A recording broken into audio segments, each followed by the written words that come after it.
Y hoy, como conversión, la de Carl Stern, nacido en 1905 y fallecido en 1975. Neurólogo, psiquiatra canadiense, de origen alemán, de familia judía, nació en Alemania, pero pudo huir cuando comenzaron las persecuciones contra los judíos por parte de los nazis. Su proceso de conversión comenzó poco a poco, cuando estaba trabajando en el Instituto de Psiquiatría de Múnich. Por las noches se reunía a estudiar la Biblia con una mujer católica, Frau Flamm, y una pareja de esposos japoneses, los Yamagiwa, que eran protestantes.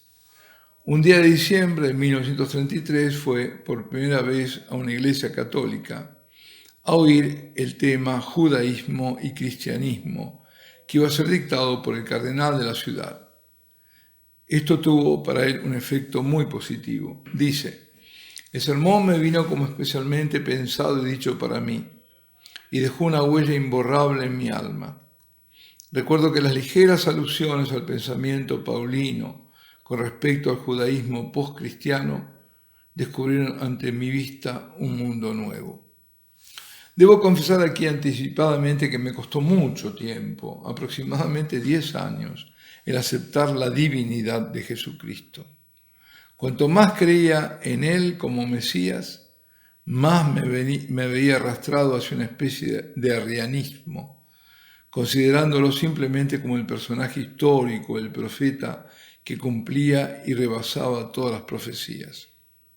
Fue una sensación dolorosísima para mí el ver que, precisamente cuando acababa de redescubrir al judaísmo, cuando comenzaba a sentir en mi corazón el inmenso orgullo de mi rica herencia espiritual en medio de un mundo de vulgar estupidez, cuando apenas había logrado la posesión de una verdad absoluta, tenía que abandonar lo que había hallado.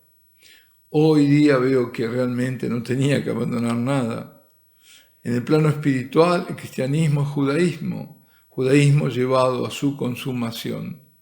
No hay una sola verdad esencial del Antiguo Testamento que rechace el cristianismo. Vi entonces que la suerte de mi pueblo estaba estrechamente asociada a la suerte de Cristo en el mundo, que había gente en torno mío que llevaban en su corazón el Dios de Israel, aunque no eran judíos, y en la intensidad y profundidad de sus vidas vi cumplida la profecía mesiánica de Isaías. Esto fue para mí el principio de una nueva perspectiva de la vida.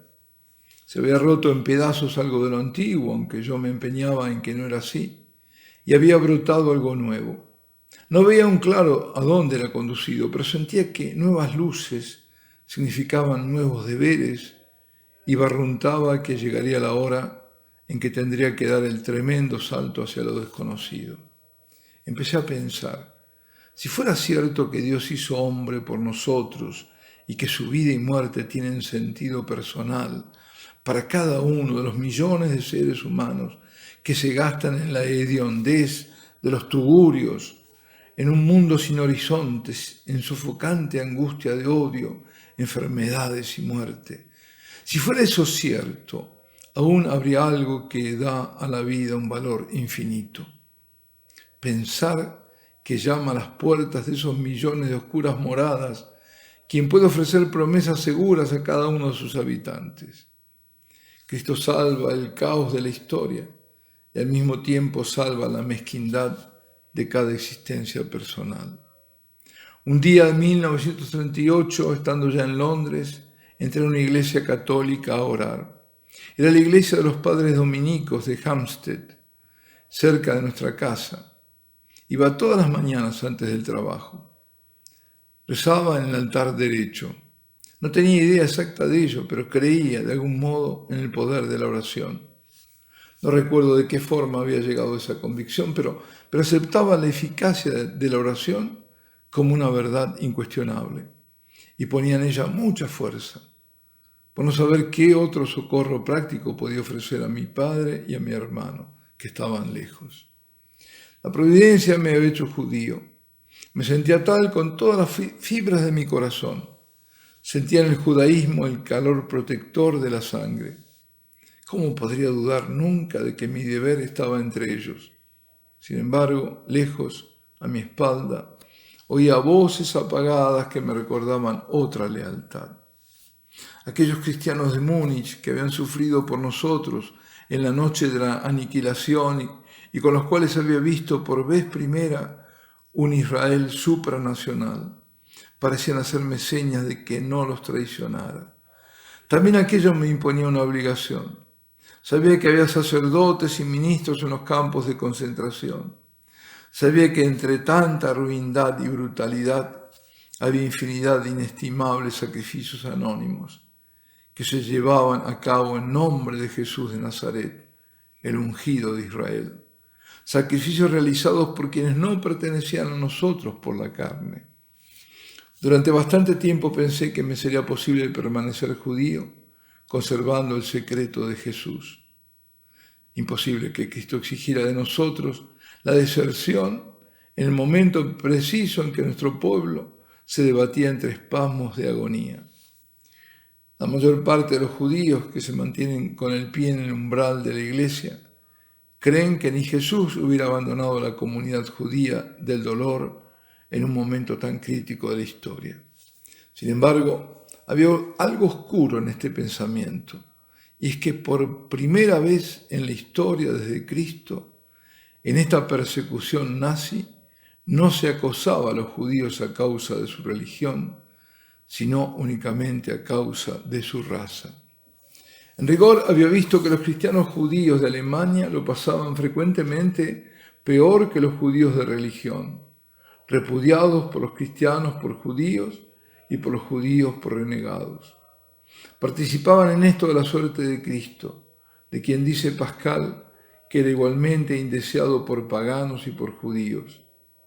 Por este tiempo pasé muchas tardes en conversación con una monja del Sagrado Corazón. La Iglesia Católica está formada por la masa de la humanidad y de aquí que el extraño que se acerca a ella tropiece con una espesa corteza de mediocridad. Nos costó también a nosotros tiempo y trabajo el ver el inmenso tesoro escondido de santidad anónima que hay en la Iglesia. El poder espiritual que fluye y refluye a diario en millones de almas desconocidas. Los ríos de sacrificios que hacen por motivos sobrenaturales multitudes de humildes obreros, religiosos de comunidad, sacerdotes y laicos juntamente. Bajo un aspecto superficial hay otra vez aquí una extraña semejanza entre el judaísmo y la Iglesia. La mala conducta de un miembro se hace más pública que la santidad de 100. En Londres escuché a predicadores no católicos de diversas denominaciones. Varias cosas me causaron sorpresa en ellos. No les oí jamás nada positivo, incompatible con la doctrina católica. Todos me parecía que recalcaban ideas que había ya encontrado en la Iglesia. Los únicos puntos en que no se expresaban como católicos eran negaciones. Lo que en sus orígenes fueron anhelos de libertad, los ha conducido a un extraordinario subjetivismo. La Iglesia refleja facetas diversas de la historia. El Evangelio es siempre el mismo, pero la vida del Evangelio, en la Baraúnda del siglo IV, se echa de ver en San Agustín. La vida del Evangelio en las alturas de los siglos medievales se contempla en Santo Tomás de Aquino. En el siglo XIX, la Iglesia comenzó a exaltar el caminito, la infancia espiritual de Santa Teresita. La vida mística de las almas humildes. Esta era la única respuesta apropiada a la amenaza de la época de los negocios. Cristo tiene siempre la respuesta más propia a flor de labios y nos las da por medio de sus santos. La Iglesia no hace más que reafirmar un aspecto de su doctrina eterna. Cada siglo la Iglesia toma un lápiz rojo en la mano y subraya ciertas palabras del Evangelio, que resultan ser las más a propósito para la circunstancia del momento. No olvidaré jamás la mañana de mi bautismo y primera comunión. Fue un 21 de diciembre de 1943.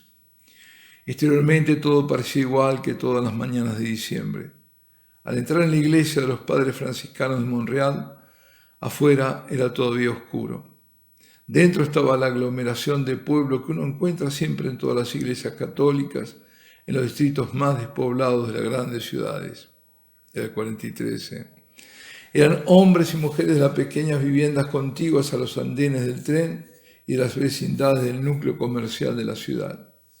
Algunos parecían empleados de un hospital vecino. Iban a misa temprano, después de trabajar toda la noche. Nuestras vidas, la de mi esposa y de mis amigos, habían llevado una marcha convergente con la de aquellos desconocidos que nos rodeaban. También sentí como si estuvieran con nosotros mis padres, Caspar Rus, Jacques Maritain, Dorothy Day y las piadosas sirvientas de casa de nuestra infancia. Sobre una cosa no tenía la menor duda. Nosotros habíamos corrido acercándonos o alejándonos de Cristo, pero Él había estado siempre en el punto céntrico de los acontecimientos. Carl Stern es también autor de el libro Pillar of Fire, la columna de fuego. Alabado sea Jesucristo y la bendición de Dios Todopoderoso, Padre, Hijo y Espíritu Santo, descienda sobre vosotros y permanezca para siempre.